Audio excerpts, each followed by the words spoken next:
Gallup pada tahun 2013 melakukan studi terhadap 180 juta karyawan di 142 negara tentang State of the Global Workplace. Hasilnya menunjukkan bahwa rata-rata hanya 13% karyawan yang sepenuhnya terlibat dan antusias dengan pekerjaan mereka. Keterlibatan yang rendah dapat menyebabkan menurunnya produktivitas, loyalitas, dan kualitas kerja karyawan. Bagaimana dengan kamu? Kapan terakhir kali kamu merasa sangat antusias dengan pekerjaanmu? Begitu banyak orang pergi bekerja hanya untuk menghitung mundur waktu hingga pensiun. Tetapi, bagaimana jika pekerjaanmu adalah tempat di mana kamu dapat memupuk rasa ingin tahu dan menemukan gairah baru? Selamat datang di channel Sekarang Pintar. Kali ini, saya mau membahas buku yang berjudul Fifth Discipline, karya Peter M. Senge. Di buku ini, dia akan mengungkapkan 5 disiplin utama yang akan mengubah tempat kerjamu menjadi learning organization dan bagaimana kamu dapat menerapkan pelajaran ini dalam kehidupan kamu sendiri.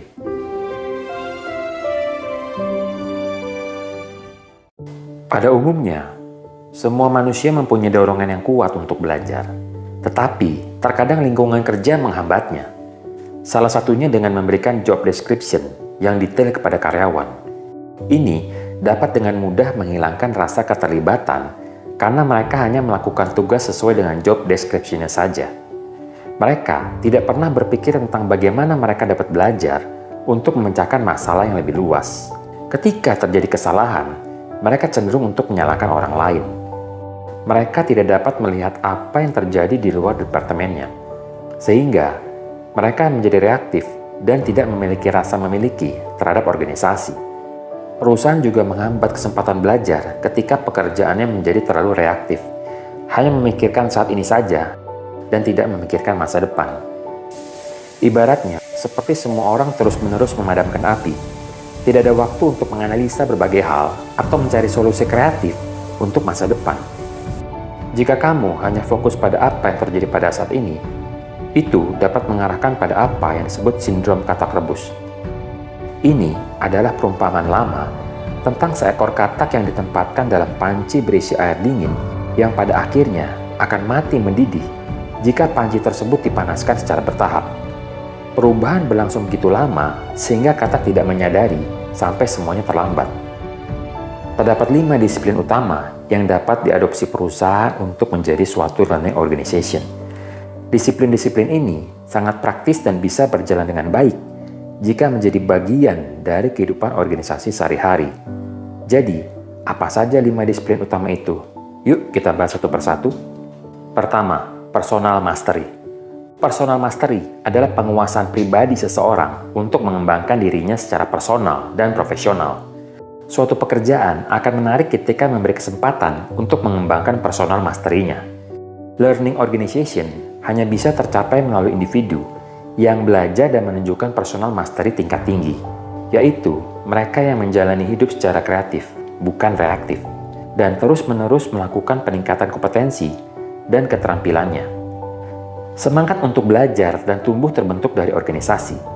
Organisasi dapat berkembang apabila semua individu yang berada di dalamnya memiliki keinginan dan kemauan untuk terus belajar. Jadi, bagaimana sebuah organisasi dapat mendukung orang-orang di dalamnya untuk mengembangkan personal mastery? Cara terbaik adalah pemimpin organisasi mencontohkan pendekatan ini. Jika para pemimpin jujur tentang keterbatasan mereka dan menunjukkan rasa lapar untuk belajar dan tumbuh, maka staf lain akan mengikuti. Kedua, mental model. Disiplin mental model akan mempengaruhi kemampuan seseorang memahami permasalahan yang dihadapinya untuk menetapkan suatu keputusan atau tindakan. Bagi kebanyakan orang, membuat keputusan dimulai dengan mengambil tindakan berdasarkan keyakinan mereka.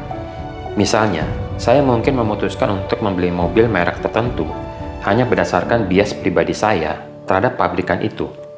Ini akan menjadi keputusan berkualitas rendah karena saya tidak mempertimbangkan faktor lain. Di sisi lain, keputusan berkualitas tinggi datang dari berbagai tindakan. Ini memerlukan pengamatan, memeriksa bias kita sendiri, dan hasil penelitian. Saat membeli mobil, meneliti peringkat keamanan, harga, dan ulasan konsumen akan menghasilkan keputusan dengan kualitas yang lebih tinggi. Ingat gak cerita pakaian baru kaisar? Ini adalah dongeng di mana seorang kaisar berjalan di depan rakyatnya dengan telanjang bulat setelah dipermainkan oleh penjahitnya. Penjahit meyakinkan kaisar bahwa dia telah membuat pakaian yang sangat indah untuknya, dibuat dari kain yang sangat halus, sehingga hanya orang-orang yang benar-benar cerdas atau bangsawan yang hanya dapat melihatnya. Kaisar tentunya takut terlihat bodoh atau tidak cukup mulia, sehingga tidak mengakui bahwa dia tidak bisa melihat pakaiannya. Rakyatnya pun juga takut, sehingga berpura-pura bisa melihat pakaian itu. Kaisar dan rakyat dibutakan oleh mental model mereka. Tidak ada satupun dari mereka percaya bahwa kaisar akan tampil telanjang di depan umum. Seperti kaisar dalam dongeng, organisasi mungkin berpegang teguh pada mental model yang tidak ada hubungannya dengan kenyataan. Dan ini tentunya bisa menjadi batu sandungan utama bagi mereka. Misalnya, apa yang terjadi pada industri otomotif Amerika? Pabrik-pabrik mobilnya di Detroit telah gagal untuk berubah dan beradaptasi. Bahkan ketika pabrikan mobil Jepang masuk dan mengganggu pasar mereka. Kegagalan mereka untuk menyesuaikan diri mengakibatkan bisnis mereka turun secara tajam. Jika mental model digunakan secara benar, maka akan mengakibatkan inovasi. Jadi, bagaimana sebuah organisasi dapat membantu karyawannya menjalankan mental model secara benar? Yaitu dengan mendorong untuk melaksanakan mental model sebagai bagian dari kehidupan sehari-hari di dalam organisasi. Yang terpenting adalah pemimpin perlu menciptakan lingkungan yang terbuka yang mendorong pemikiran kritis dan berani untuk menyampaikan pemikiran kritisnya. Tidak ada yang perlu takut untuk menunjukkan bahwa kaisar tidak mengenakan pakaian apapun. Ketiga, menginformasikan visi. Ketika Presiden John F. Kennedy berjanji bahwa Amerika Serikat akan menempatkan manusia di bulan pada akhir 1960, gagasan itu terdengar sangat menggelikan.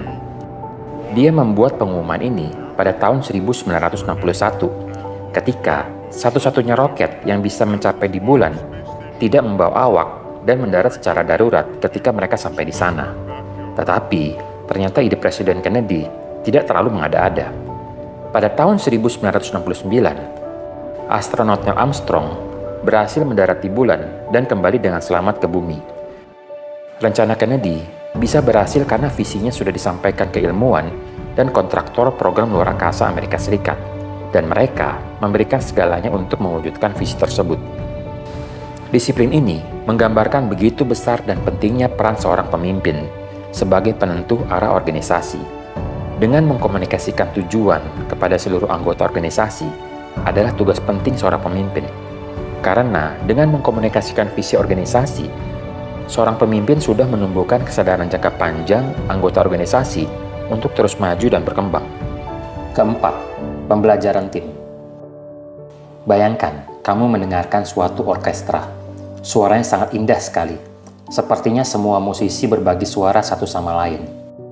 Semua alat musik saling bekerja sama untuk mencapai apa yang tidak dapat dicapai oleh individual musisi.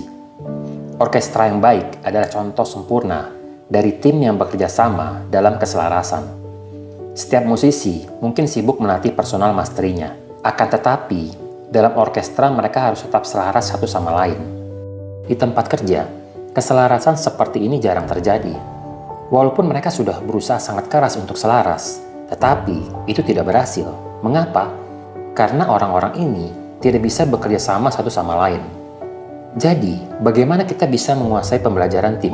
Sebuah pendekatan yang menyatukan orang untuk saling melengkapi keterampilan satu sama lain. Kuncinya adalah komunikasi. Kita semua cenderung bersikap defensif ketika diserang. Misalnya, jika seorang kolega menentang kita mungkin mencoba untuk menenangkan untuk menghindari konflik. Atau, kita mungkin meluncurkan serangan balik. Tetapi, kedua respon tersebut akan mencegah pembelajaran tim.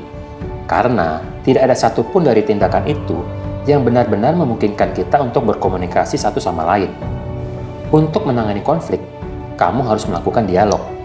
Kamu harus mengesampingkan semua asumsi dan berlatih untuk mendengar secara mendalam. Kamu harus benar-benar meluangkan waktu untuk mendengarkan apa yang dikatakan oleh anggota tim kamu. Tentu saja, seperti keterampilan baru lainnya, pembelajaran tim akan membutuhkan banyak latihan. Orkestra yang hebat tampak bermain sangat mudah, tetapi penampilan yang luar biasa tersebut membutuhkan latihan yang sulit selama berjam-jam. Sama seperti organisasi, untuk menjadi hebat dalam pembelajaran tim, mereka harus mempraktekannya setiap hari. Keuntungan suatu organisasi melakukan pembelajaran tim adalah sebagai berikut. Jika ada suatu masalah yang kompleks, kamu akan bisa mendapatkan banyak pemikiran. Bukankah lebih baik memanfaatkan banyak pemikiran daripada hanya satu pemikiran? Akan timbul koordinasi dan kerjasama antara anggota, karena mereka bergantung satu sama lain untuk menyelesaikan tugas-tugas mereka.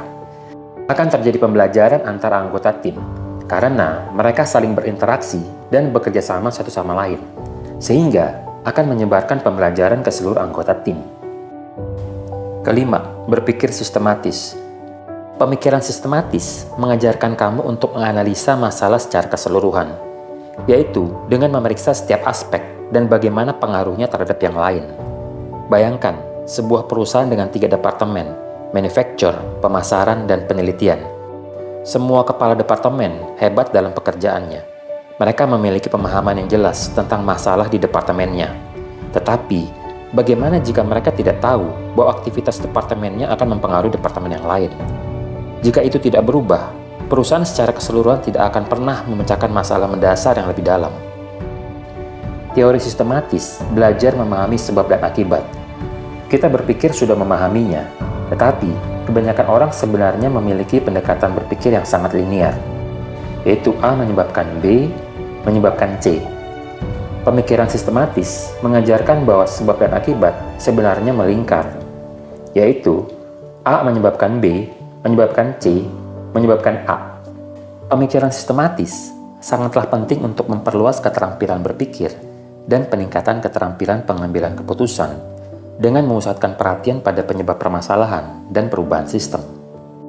Misalnya, kamu adalah dokter gizi yang bertugas untuk menurunkan berat badan pasien obesitasmu. Jika kamu berpikir secara linear, maka kamu akan hanya mempertimbangkan aspek internal, yaitu olahraga dan menu makanan sebagai penyebab obesitas pasienmu. Akan tetapi, jika kamu menggunakan pemikiran sistematis, maka kamu akan mempertimbangkan aspek eksternal. Berdasarkan hasil riset, obesitas disebabkan oleh faktor internal dan eksternal, di mana keduanya saling terkait satu sama lain. Faktor internal yang menyebabkan seseorang menjadi obesitas adalah psikologi, kebiasaan olahraga, makanan, dan pekerjaan. Sedangkan faktor eksternal adalah kemudahan untuk mendapatkan makanan secepat saji dan tren industri makanan yang banyak mengandung gula dan lemak. Keterkaitan banyak faktor itulah yang mengakibatkan obesitas menjadi sesuatu yang kita sebut sebagai sistem kompleks. Sehingga, jika kamu menggunakan sistem linear, maka kamu hanya akan mempertimbangkan faktor internal dan mengabaikan faktor eksternal, sehingga sudah pasti hasilnya tidak akan efektif. Kamu seharusnya melihat semua aspek secara keseluruhan untuk mendukung keberhasilan program menurunkan berat badan pasienmu, sehingga kamu bisa membuat program tambahan di luar program utamamu. Misalnya, bekerja sama dengan pemerintah daerah atau pihak swasta untuk membuat taman jogging atau jalur sepeda. Jadi, pemikiran sistematis membantumu untuk berpikir secara lebih luas untuk menganalisa suatu masalah, bukan hanya menggunakan sistem linear yang hanya mempertimbangkan faktor internal. Kesimpulan, transformasi menjadi learning organization dan menjalankan kelima disiplin ini akan membuat karyawan semakin produktif dan menemukan kembali kegembiraan di tempat kerja. Silahkan komen di kolom komentar, pelajaran apa yang kalian dapat dari video ini. Selain itu, komentar juga permasalahan apa lagi yang ingin kamu bahas di channel ini. Jika kamu merasa video ini berguna, jangan lupa untuk like dan subscribe channel Sekarwan Pintar. Bye-bye.